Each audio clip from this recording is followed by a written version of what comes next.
economia de energia, que é o processo energético, que o verdadeiro dinheiro é energia nesses níveis nossos. Olha, na área da psiquiatria e da psicologia, há cientistas, pesquisadores, dizendo que realmente alguma coisa ocorre. Há uma projeção, algo que parece uma projeção, uma experiência de quase morte, mas não seria nada disso, segundo eles, que a projeciologia descreve. Basicamente, isso consistiria em uma alucinação, em suma, provocada por um derramamento de uma reserva de endorfina no cérebro no momento da morte.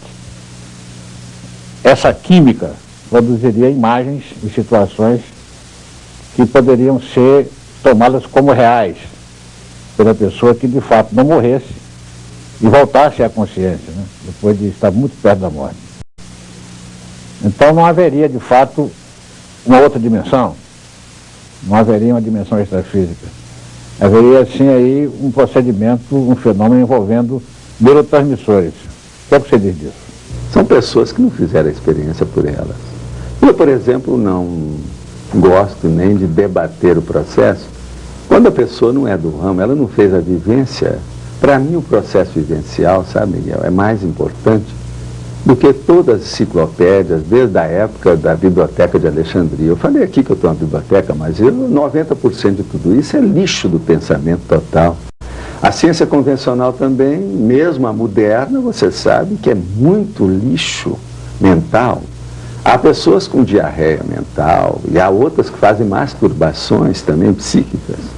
Agora, o que nós achamos é o seguinte, veja bem, a experiência da quase-morte, que é um dos 54 fenômenos desse livro, Projeciologia, que é a base do processo, a decodificação que nós fizemos do problema da experiência extracorpórea, dá 54 fenômenos. Um desses 54 é justamente a experiência da quase-morte. Na experiência da quase-morte, por exemplo, dizem que isso acontece, é uma das hipóteses que existem. Mas hoje, há milhares de técnicos multidisciplinares, pesquisadores de todas as categorias, e gastando milhões de dólares na pesquisa dessa experiência da quase-morte. E ela então vem justamente chancelar nossas pesquisas de todas essas décadas. Uma delas muito séria é justamente a experiência da quase-morte que ocorre com uma criança.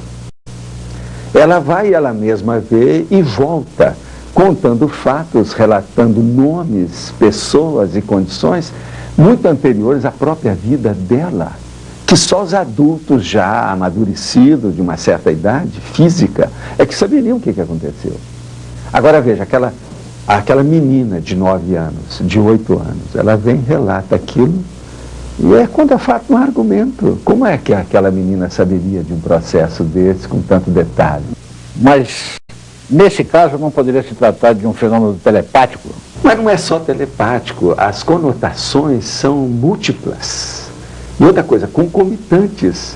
Há uma simulcognição, às vezes, do processo. Quer dizer, há um conhecimento simultâneo de tudo aquilo, dentro daquele contexto geral. Só quem está lá dentro, como protagonista, é que vai saber. Então, esse é o motivo que a gente fala. Se a pessoa não teve uma experiência da quase-morte, o ideal é ela pegar aquelas técnicas que ajudam, ela sai do corpo, ela vai lá e verifica. Ela pode fazer até uma evocação extrafísica de uma consciência dessa que ela queira ver, desde que ela tenha certeza lá dentro dela, tenha a convicção que aquela consciência esteja sadia. Para não evocar, no caso aí, o negativo, o doentio e o pior. Professor Valdiveira, você pode relatar alguma das suas experiências? Uma das experiências que às vezes eu falo, que para mim foi importante, na época que eu montei meu consultório em Copacabana, como médico, eu atendia um grande número de senhoras, moças e tudo mais para ver o processo de cosmética e plástica. Em que época é isso, professor? Isso foi em 1967 até 1970, Copacabana. Eu tinha um consultório na Figueiredo Magalhães. Agora, o que se passa? Uma dessas pessoas que era amiga de minhas amigas e meus amigos, não admitia o processo da projeção, que alguma dessas amigas nós já tínhamos mostrado, já tinham feito as técnicas e resolvido. Isso muito antes do Instituto Internacional de Projeciologia. Então uma delas, muito estudiosa, muito lida, viajada, chegou e nos desafiou. Que isso era impossível, porque se fosse era o caso de comprovar um processo desse, o que havia a respeito disso. E aquilo foi insistindo perante meus amigos, numa condição assim muito de hostilidade, pejorativa do assunto. Então eu falei assim, eu vou aceitar seu desafio com o testemunho de todos os nossos amigos, são amigos nossos comuns.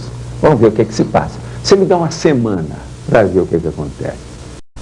No máximo, em 7 dias eu volto a falar com você. Agora, o que se passa? Eu comecei a fazer experiência para ver se saía do corpo, para ver o que se passava com a vida dessa pessoa.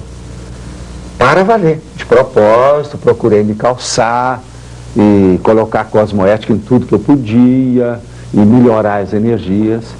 3, 4 dias eu não consegui nada. Mas lá pelo 5º, eu tive uma experiência fora de série. Durante uma tarde, deitei, era tá chegando para o fim de semana, de sexta para sábado, e saí, e daí a pouco eu vi aonde estava essa senhora. Agora, acompanhei tudo, vi detalhes, conversas íntimas dentro de um carro, com todos os detalhes. E no outro dia chamei meus amigos, falei primeiro com eles, olha, eu vi alguma coisa que se passou ontem, às tantas horas, pelo meu cálculo, entre tanto e tanto. E nós vamos agora verificar se eu vi fora do corpo ou não. Não vão dizer que foi um detetive que eu arranjei ou qualquer coisa que não vai colar. Vocês vão ver que não dá certo. Então eu cheguei e abri o jogo. Só na vista das pessoas, não arranjamos para falar aquilo. Comecei a falar com calma, falei assim, olha, você saiu, encontrou com uma pessoa dentro do carro só vocês dois, vocês conversaram sobre isso, depois vocês foram para um lugar assim, o carro era mais ou menos esse, a cor era essa, entraram no motel, dentro do motel que vocês haviam acabado de chegar, não teve uma sala, vocês tiveram que passar para outro quarto que não era aquele, de modo que isso elimina completamente que eu estivesse já colocando detetive atrás ou qualquer coisa naquilo. E outra coisa, o que se passou? Qual era a sua roupa íntima? E abri o jogo de uma tal maneira, a moça ficou, então, essa senhora ficou amarela, azul, todas as cores. Estava traindo o marido, então?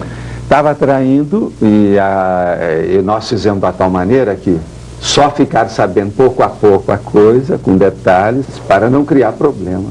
Mas bem evidente. Agora veja bem,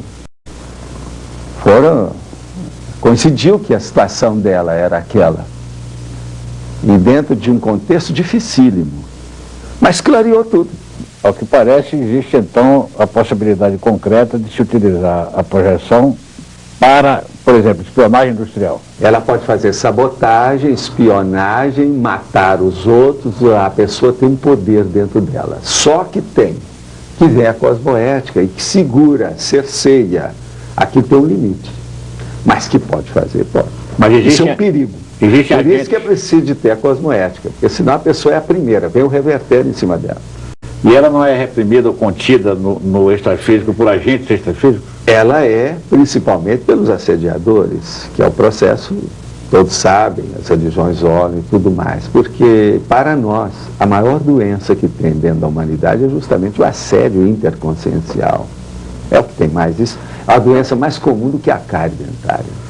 Mas não existiria no extrafísico um serviço de segurança contra esse tipo de... É isso aí que você está falando, é o amparador, é aquele antigo anjo de guarda, é o assistente, mas agora o orientador evolutivo é que superintende o grupo com o processo mais sério ainda.